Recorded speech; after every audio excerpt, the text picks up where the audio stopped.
આ તરફ અમદાવાદ મહાનગરપાલિકાની સામાન્ય સભા મળી હતી, જેમાં કોંગ્રેસે હોબાળો મચાવ્યો છે। ભરતી કૌભાંડને લઈને કોંગ્રેસે હોબાળો મચાવ્યો, સતત સવાલો ઉઠાવ્યા છે। અમદાવાદ મહાનગરપાલિકાની સામાન્ય સભા મળી હતી, જેમાં કોંગ્રેસે હોબાળો મચાવ્યો। બેનરો લઈને કોંગ્રેસે સૂત્રોચ્ચાર કર્યા તેવા દ્રશ્યો પણ સામે આવી રહ્યા છે। બેનરો સાથે કોંગ્રેસના કોર્પોરેટરોએ વિરોધ નોંધાવ્યો છે। ઉચ્ચ અધિકારીઓ પર કાર્યવાહી કરો તેવી માંગ, તેવા લખાણ સાથેના બેનર કોંગ્રેસના કોર્પોરેટરો લઈને આવ્યા હોય તેવું દેખાય છે। સામાન્ય સભામાં વિપક્ષ નેતાએ રોજગારીનો મુદ્દો પણ ઉઠાવ્યો। આઉટસોર્સિંગ બંધ કરવામાં આવે તેવી પણ માંગ કરવામાં આવી છે। આ સાથે જ હોબાળા દરમિયાન કોંગ્રેસના કોર્પોરેટર નીરવ બક્ષીએ નિવેદન પણ આપ્યું। લખ્યું છે કાકા ભત્રીજાની એએમસી તેવા પોસ્ટર પણ છે। આઉટસોર્સિંગના કર્મીઓ પાછળ 100 કરોડ રૂપિયાનો ખર્ચ થાય છે તેવું નીરવ બક્ષીએ કહ્યું।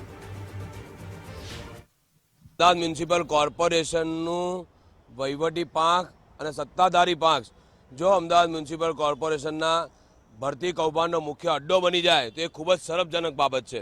બીજી વાત, ટેકનિકલ સુપરવાઇઝરની ભરતીની વાત જ્યારે મીડિયા દ્વારા જાણ કરવામાં આવી, ત્યારે એનું કૌભાંડ પકડવામાં આવ્યું, ત્યારે પોલીસની નિષ્પક્ષ તપાસ કરવામાં આવી, એસીબી દ્વારા તપાસ કરવામાં આવે તો શું મ્યુનિસિપલ કોર્પોરેશનનું વિજિલન્સ ડિપાર્ટમેન્ટ શું કામ કરી રહ્યું છે? આ કામ એનું છે। એના બદલે પોલીસ નિષ્પક્ષ તપાસ કરીને જો ગુનેગારોને પકડી શકતી હોય તો મ્યુનિસિપલ કોર્પોરેશનના સત્તાધારી પક્ષના લોકો ક્યાં જાય છે? કોંગ્રેસ પક્ષની સ્પષ્ટ માંગ છે કે છેલ્લા 5 વર્ષની અંદર ભારતીય જનતા પાર્ટી અને અમદાવાદ મ્યુનિસિપલ કોર્પોરેશન દ્વારા જે પણ ભરતીઓ કરવામાં આવી છે તેના બધા ઉત્તીર્ણ ઉમેદવારો જે થયા છે એમના પેપરોને ફરીથી રીચેક કરવામાં આવે।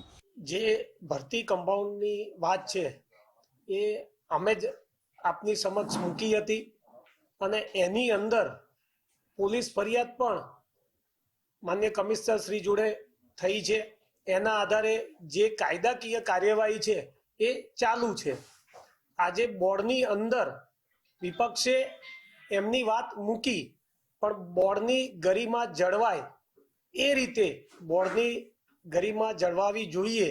અંદર બેનરો પોસ્ટરો લઈને સૂત્રોચ્ચાર કરવા એ યોગ્ય નથી, એટલે બોર્ડ મુલતવી રહ્યું। एक तरफ अहमदाबाद म्यूनिसिपल कॉरपोरेशन ये दावा करती है कि भर्ती कर बेरोजगारों को रोजगार दिया जाएगा, लेकिन सबसे बड़ी बात तो ये है कि कुछ अधिकारी अपने सगे वालों के मार्क्स बढ़ाकर परीक्षा में कहीं ना कहीं विद्यार्थियों को मार्क्स बढ़ाकर गैर रीत से जॉब देने का कार्य कर रहे हैं, जिसका सबसे बड़ा उदाहरण टेक्निकल सुपरवाइजर की परीक्षा का था।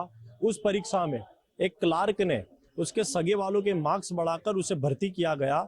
आज कांग्रेस पार्टी ने सदन में पिछले 5 वर्षों में जितनी भी एग्जाम ली गई है, उन एग्जाम में कितने कॉर्पोरेशन के अधिकारियों के सगे वाले थे, उनके पेपरों को फिर से रीचेक किया जाए और रीचेक कर यदि कोई गैररीत पकड़ाती है तो उन उच्च अधिकारियों पर कार्रवाई करने की मांग की गई है। क्योंकि कहीं ना कहीं अहमदाबाद म्युनिसिपल कॉर्पोरेशन में परिवारवाद चल रहा है और ये परिवारवाद कहीं ना कहीं सिर्फ और सिर्फ अधिकारियों के सगे वालों को कॉर्पोरेशन में भर्ती करने के लिए चलाया जा रहा है।